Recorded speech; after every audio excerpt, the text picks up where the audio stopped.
Сайн байна уу? Цэцгээ Life and Love Coaching podcast-д тавтай морилно. Энэхүү сувгийн маань онцлог.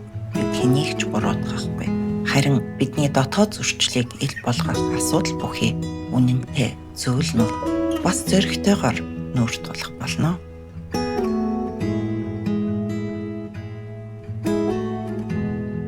Өнөөдрийн подкастын маань сэдэв сэтгэл үү, сэрэл үү?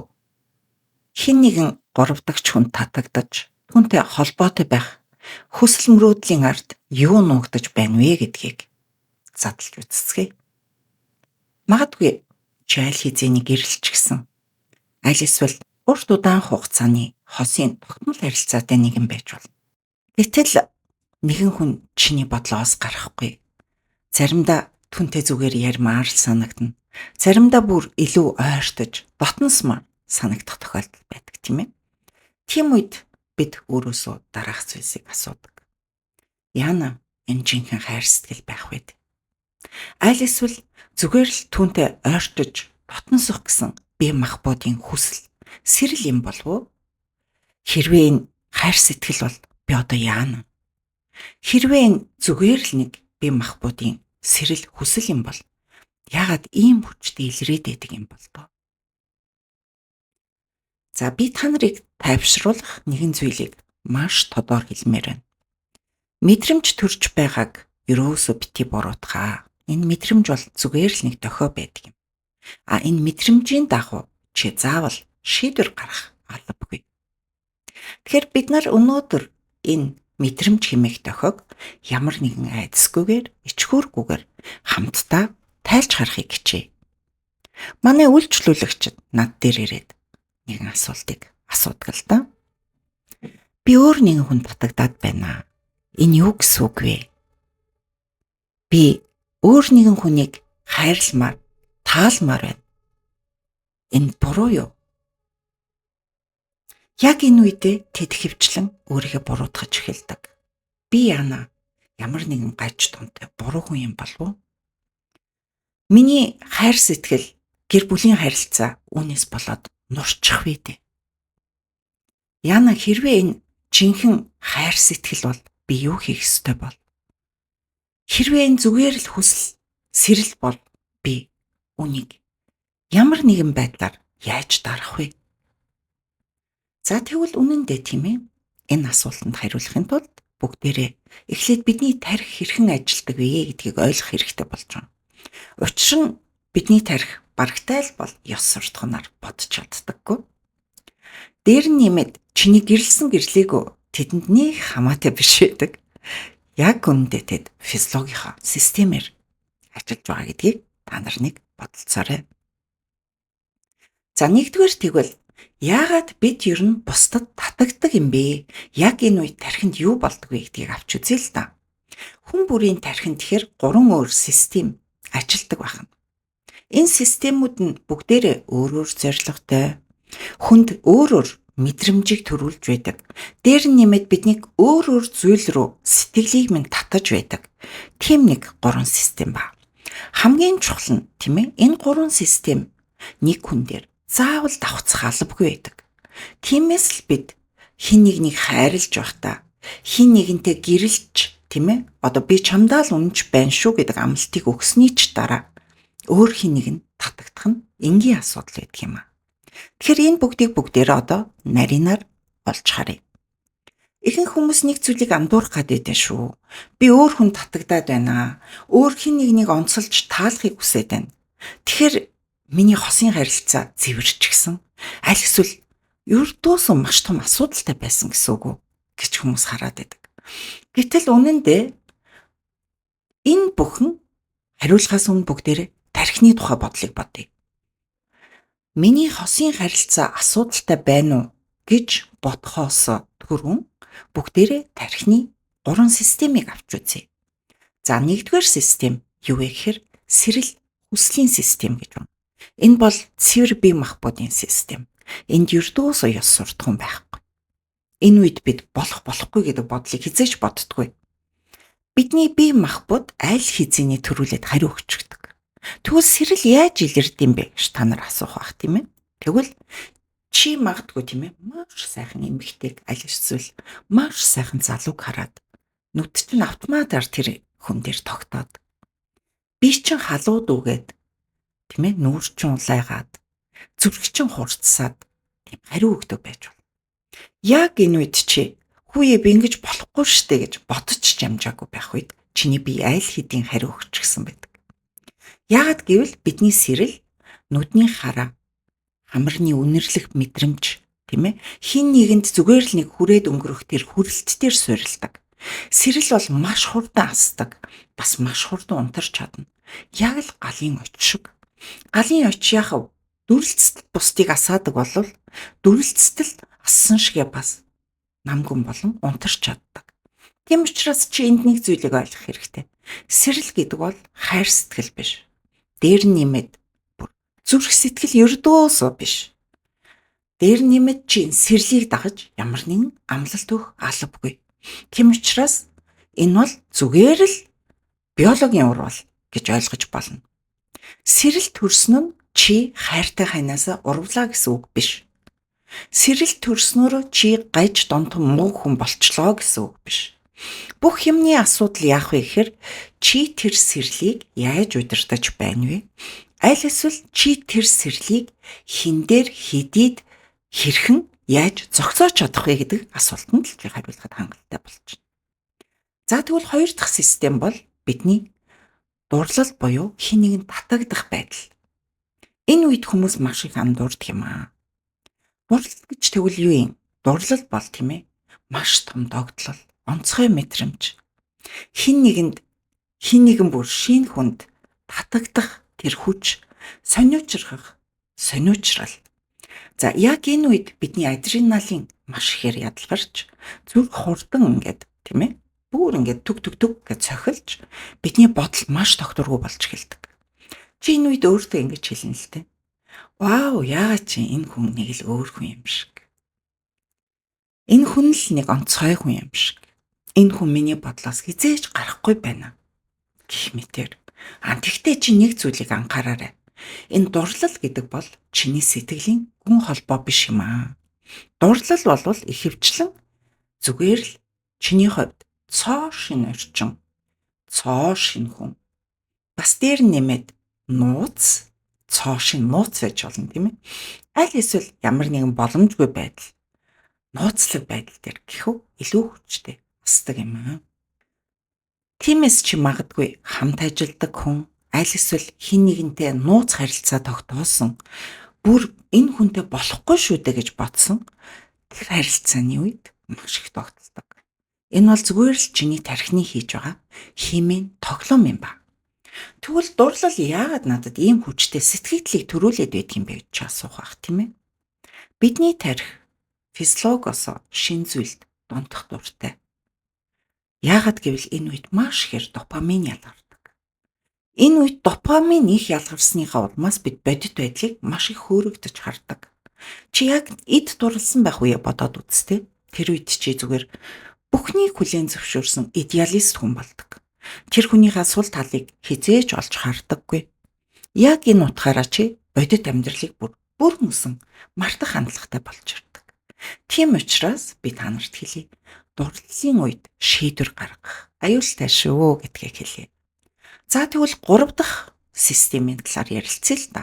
Тархины 3 дахь систем. Энэ бол дотны холбоо буюу сэтгэл зүрхний холбоос тогтоох хамгийн гүн систем юм ба. Дотны холбоо гэж юу вэ гэвэл чи хин нэгэн дотны холбоотой хүнтэй хамт байсныхаа төлөө эсвэл дараа маш тайван аюулгүй би ямар гоё өөрийнхөө байж чадаж байна гэсэн мэдрэмжийг авч эхэлж байгаа. Магадгүй энэ үед чи тийм ээ дурлал шиг тэм тогтлол гэдэг юм хамаагүй бага байж магад. Гэхдээ энэ үед биднийг хамгийн ихэнд байлгадаг юм юу вэ гэхээр итгэл гэдэг юм байлгадаг. Өөрөөр хэлбэл энэ итгэл гэдэг юм байсны хүчинд бид тогтвортой байдал гэдэг юмыг давлангайлж чаддаг байхгүй юу? Чи энэ хүнийг ирэхэд ямар ч дүр эсгэх хэрэггүй. Чи ямар нэгэн байдлаар өөрийгөө хамгаалах хэрэггүй. Яагаад гэвэл чи энэ хүнийг ирэхэд хамгийн аюулгүй. Дээр нэмээд чи ядарсан уруу дорой үедээ ч гэсэн хажууд нь байж чадна. Бүр ядарсан уруу дорой үедээ чи хажууд нь байхыг хүснэ. Яагаад гэвэл яг энэ систем бидний тархинд асах үед би одоо л би жинхэнэ гэртээ ирсэн байна да гэх мэт тэр мэдрэмжийг авч чаддаг. За тэгвэл энэ тархины 3 системийг ярьсны дараа бүгдээрээ дараагийн хэсэг рүү очие. Сэтгэлийн татагдал гэдгийн талаар ярилцъя тийм ээ. Сэтгэлийн татагдал гэж юу юм бэ тэгвэл? За тэгвэл сэтгэлийн татагдал гэдэг нь хүн хин нэгний бие махбод руу биш дотоод ертөнц рүү татагдах явдлыг хэлээд байна. Яаж мэдрэгдэх вэ гэвэл би энэ хүний дэргэд байхаараа нэг өмсгийг шиг болох юм аа. Энэ хүн л намайг нэг жинхнээсээ сонсож байгаа мэт сонсно. Одоо мэдрэмжийг өгөх юм. Бид хоёрын яриа дуусах үед би хит их догтлсон биш, тайвширсан байдлыг олж. Би өдөр тутмынхаа жижиг зүйлсийг чамаагүй түнд л ярмаар байна, хэлмээр байна гэж санагдах үед чи хэнийг рүү сэтгэл татагджээ гэж өөрийгөө ойлгоорой. За чи яг энэ үед өөрөөсөө дараах нэг асуултыг асуугаад үзээрэй. Хэрвээ энэ хүнтэй ямар нэгэн байдлаар хизээч секс хийх боломжгүй байсан бол би энэ хүнийг өөрийн амьдралд байлгаад байхыг хүсэж байна уу гэж.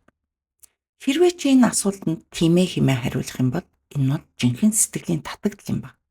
Яагаад ийм татагдал үүсдэг вэ гэвэл чи ихэнх тохиолдолд тийм ээ хинч намайг олж харахгүй байна. Хинч намайг сонсохгүй байна. Би маш их ганцаардаж байна штэ гэдэг яг энэ үед хэнийг гараад ирдэг.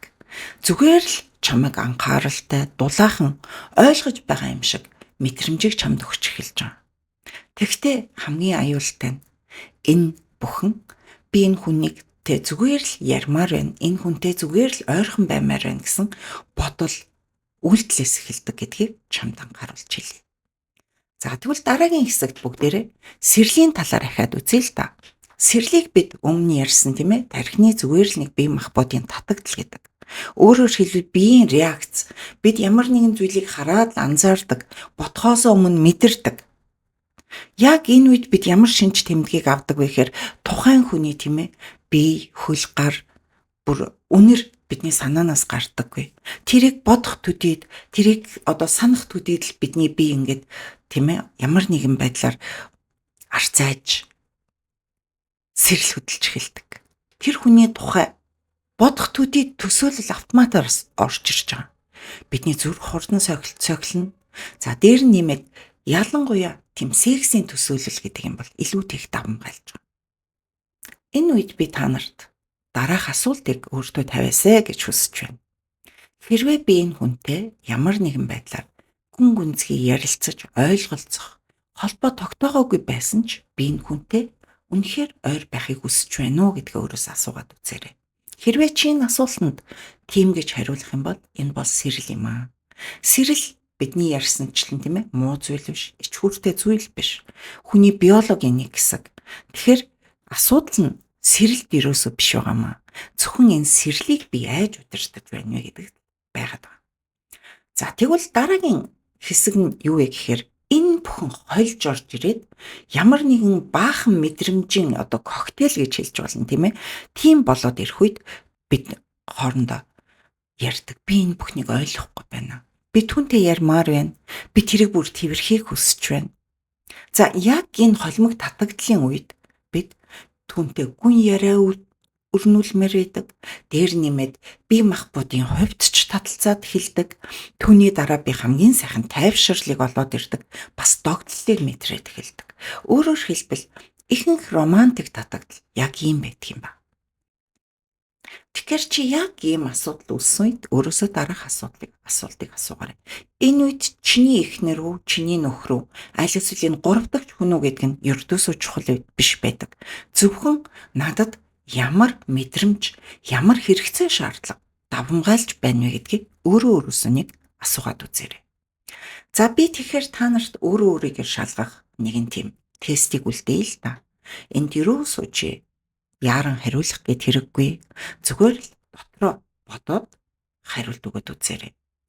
За нэгдүгээрт би түүнтэй уулзаад тайвширдаг билүү? Аль эсвэл илүү ихээр догтлдог билүү? Хоёрдугаар асуулт. Би түүнтэй ярилцмаар байна уу? Аль эсвэл түүний биед хүрэхийг илүү хүсэж байна уу?